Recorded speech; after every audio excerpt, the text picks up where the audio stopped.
네, 보고보고 2부 마지막 코너입니다. 골든타임 MBN골드 김성현 매니저와 함께할게요. 어서 오세요. 안녕하세요. 네, 안녕하십니까. 저희 MBN골드 김성현 매니저와 함께 하실 수 있는 방법부터 먼저 말씀드립니다. 지금 유튜브에 김성현 이 세 글자 검색하셔서 함께 하실 수도 있고요. 또 저희 자상에 지금 계속해서도 나오고 있는 QR코드 오늘은 나오지 않습니다. 저희 계속해서 유튜브 검색 빠르게 해주시면요. 저희 오늘 지속적으로 함께 할 수가 있으니까요. 지금도 바로 검색해 주시면 좋을 것 같습니다. 시가에 들어가서 목표가 바로 터치할 수 있는 그런 좋은 종목들 오늘도 가지고 왔으니까요. 끝까지 함께 해주시죠. 자, 그럼 오늘 장부터 먼저 이야기를 들어봐야 할 것 같은데 네. 간밤에 뉴욕이 혼조세로 마감을 했습니다. 이 부분에 대해서는 우리 시장 어떤 영향을 볼까요?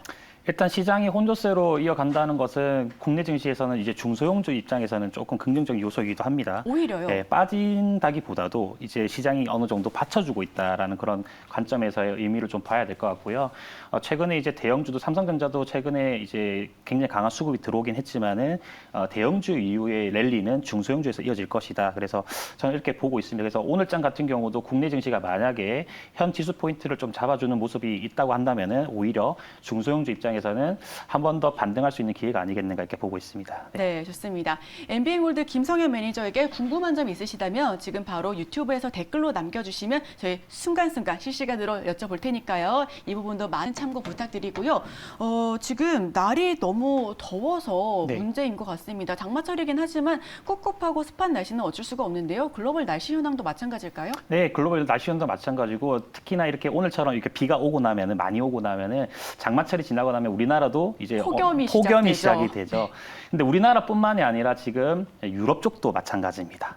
네, 오늘 들고 나온 내용은 유럽 쪽에 대한 폭염에 관련된 부분인데 제가 가지고 온 자료가 하나 있습니다. 어떤 자료일까요? 자료 하나 띄워보면서 제가 바로 말씀을 좀 드려볼게요. 네, 뒤에 나왔네요. 예, 뒤에 나오죠. 이제 열돔 현상이라는 건데요. 이제 지열의 뜨거운 날씨로 인해 가지고 땅이 더워지면은 이제 뜨거운 공기들이 올라오죠. 근데 그 뜨거운 공기들이 위에서 고기압을 만나게 되면은 이 뜨거운 공기가 빠져나가지 못하고 이 고기압 내에서 이 정체되는 현상. 그래서 계속적으로 사우나처럼 더워지는 현상이 발생을 합니다. 그래서 이제 이런 열 때문에 폭염이 발생을 하는 거죠. 우리나라도 과거에 이제 티베트 고기압으로 인해 가지고 뜨거운 폭염이 한번 발생하기도 했었는데 지금 현재 유럽 쪽도 마찬가지라는 겁니다. 현재 유럽 쪽에서 스페인 그리고 남부 지역을 중심으로 해가지고 유럽의 평균 기온보다 높은 이런 열돔 현상이 지금 발생하고 있다라고 좀 보시면 될 것 같고요.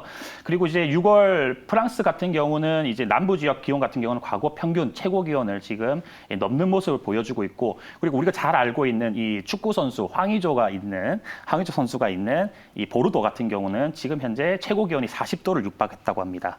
네, 그래서 이제 과거 그 기온보다 평균 기온보다 훨씬 더 높은 그런 기온의 수준을 보이면서 현재 프랑스 전력 공급에 굉장히 좀 차질을 받고 있는 그런 측면으로 좀 해석을 하시면 될 것 같아요. 프랑스 남부 지역 같은 경우는 원자력 발전소가 한 4개 정도가 있는데 지금 아까 보시면 아시겠지만 이게 지금 아까 평균 기온입니다. 아까 제가 6월 달부터 해가지고 6월 22일까지 평균 기온에 대한 어떤 부분들을 제가 표로 이렇게 그래프를 이제 보여드리는데 최고 기온이 지금 과거 평균 최고 기온보다 훨씬 더 넘어서는 모습들이 이 파란색 그래프를 통해서 여러분 확인하실 수가 있고요. 그리고 프랑스 남서부 지역도 마찬가지입니다. 남서부 지역 같은 경우가 아까 제가 말씀드린 것처럼 평균 기온이 40도를 육박하는 지금 현재. 그래서 이제 과거 평균 기온보다 훨씬 더 높은 기온이 일단 보여지고 있는데 그런 부분에서 지금 프랑스 같은 경우는 원전을 중심으로 하고 있는 전력 국가이기 때문에 이 부분에 대한 문제를 한 번 더 제기를 해볼까 합니다.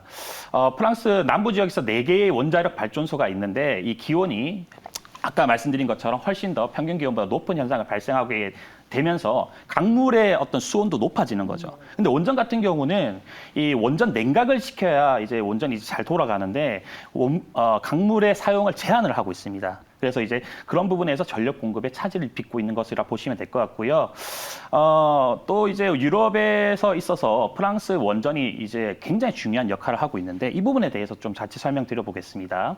이 프랑스 원전 같은 경우는요, 여러분들 용량 같은 경우가 61기가와트입니다. 이게 이제 어떤 정도냐면은 세계 최대의 이제 원자력 용량을 보유하고 있는 나라가 미국이에요. 91기가와트 정도 됩니다. 근데 네. 95기가와트 정도 됩니다. 근데 이제 이걸 바로 뒤로 있는 국가가 바로 프랑스예요. 예. 프랑스는 전기 자원 생산 중에서 이 원전이 갖는 비중이 거의 한 70% 가까이 됩니다. 그래서 그 부분에서 이제 프랑스 월간 전력 생산을 좀 비교를 해봤을 때 최근에 이 10년 동안 과거 10년 동안의 월간 최대 생산량과 평균 생산량과 비교를 해봤을 때 최근 같은 경우가 정말 낮은 수치를 좀 보여주고 있고 올해 원전 가동률은 21년도 작년 대비해서 70% 수준밖에 안 된다. 그래서 이 부분을 좀 유의를 좀 해주셔야 될 것 같고요. 그리고 또 하나 더 있습니다, 여러분들. 어떤 게 있을까요? 표 하나 더 보고 제가 말씀드릴게요.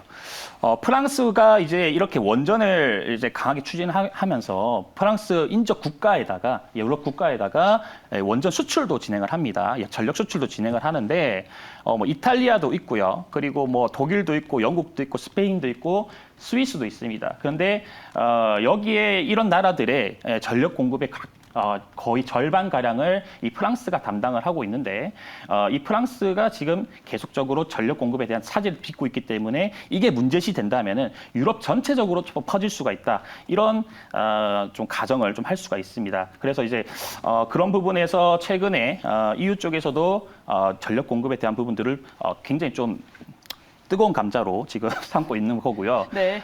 이런 부분들에서 일시적으로 어떻게 해결할 수 있을까에 대한 부분들을 지금 고민하고 있는데 딱 하나 방법이 있다라고 합니다. 어떤 방법이 있을까요? 다시 한 번 더 신재생이 아니라 석탄을 다시 석탄에서 화력 네. 발전을 진행을 하자 이런 얘기들이 나오고 프랑스에서 있다고요. 계속해서 얘기가 나오고 있는 걸로 알고 있어요. 그렇죠. 그래서 지금 현재 석탄 가격이 조금씩 상승을 하고 있는 겁니다. 계속해서.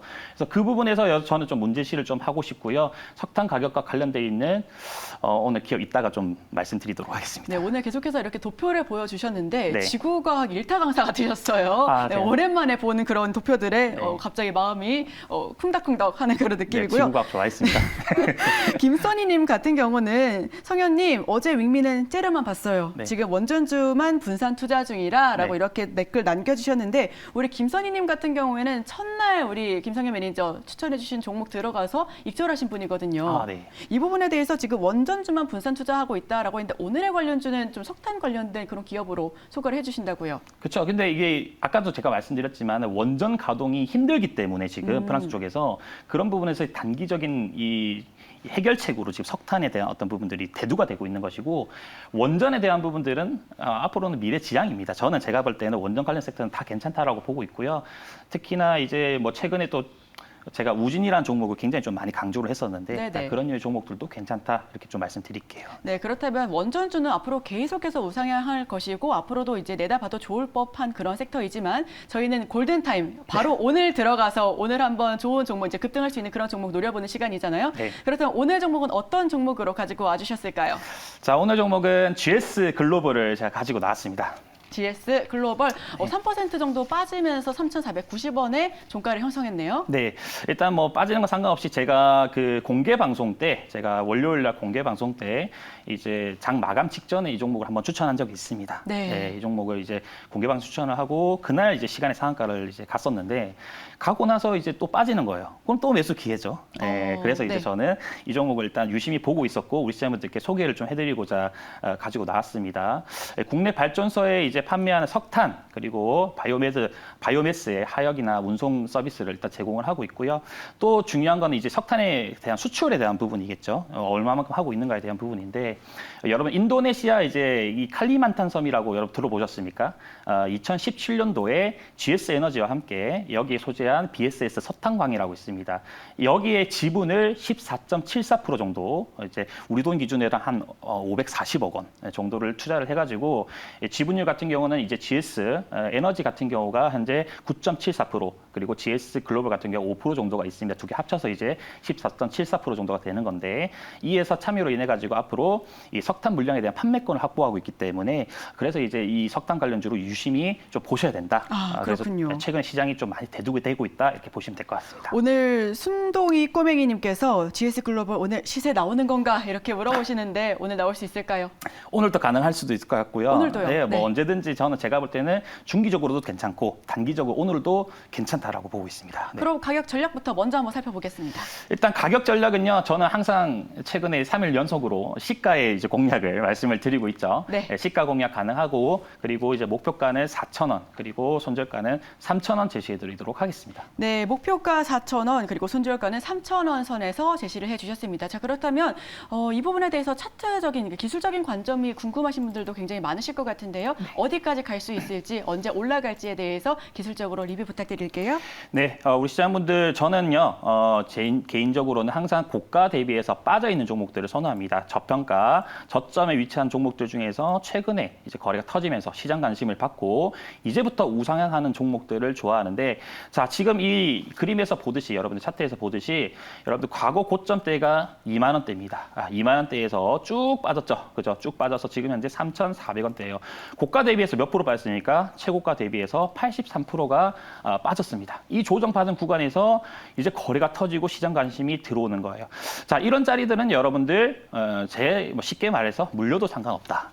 물려도 상관없다라고 우리 시험에 말씀드리겠고, 지금 현재 구간에서는 단기적으로 한 번 더 튈 수 있는 자리니까 짧게나마 한 번 더 수익 보시라고 제가 GS 글로벌 가지고 나왔습니다. 네, 좋습니다. 이대리님께서는요, 기후변화 심각성 다시 한번 느껴봅니다라고 말씀을 해주시네요. 그래도 저희는 이 어떤 부분에서도 수혜를 받을 수 있는 그런 좋은 종목 가지고 오고 있으니까요. 저희 골든타임 오늘의 종목 GS 글로벌입니다. 우리 여러분들께서도 오늘 시초가에 한번 들어가 보셔서 얼마나 크게 올라갈 수 있는지 함께 살펴봐 보시면 좋을 것 같습니다. 자, 그렇다면 김성현 매니저, 오늘 장은 어떻게 출발할 것 같습니까?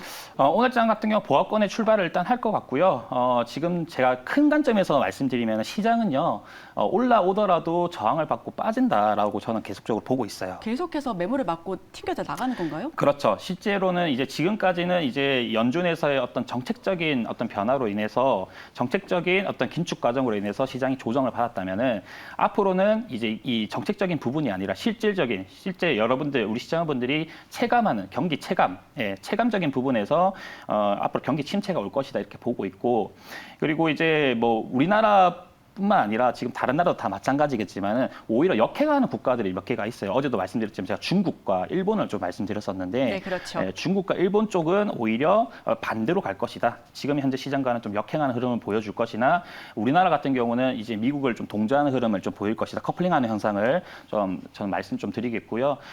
크게 봤을 때에는 빠질 수가 있으니까 여러분들 올라왔을 때, 시장이 조금씩 올라왔을 때에는 비중 조절을 좀 하시면서 포트가 많으신 분들 같은 경우는 포트 비중을 좀 축소하는 이런 전략을 좀 같이 말씀드리고 싶습니다. 네, 저희 오늘장 투자 전략까지 한번 들어봤습니다. 보고 2부 여기서 마치도록 하고요. 저희는 내일 이 시간에 또 찾아뵙겠습니다. 1시간 동안 함께해 주신 여러분 고맙습니다.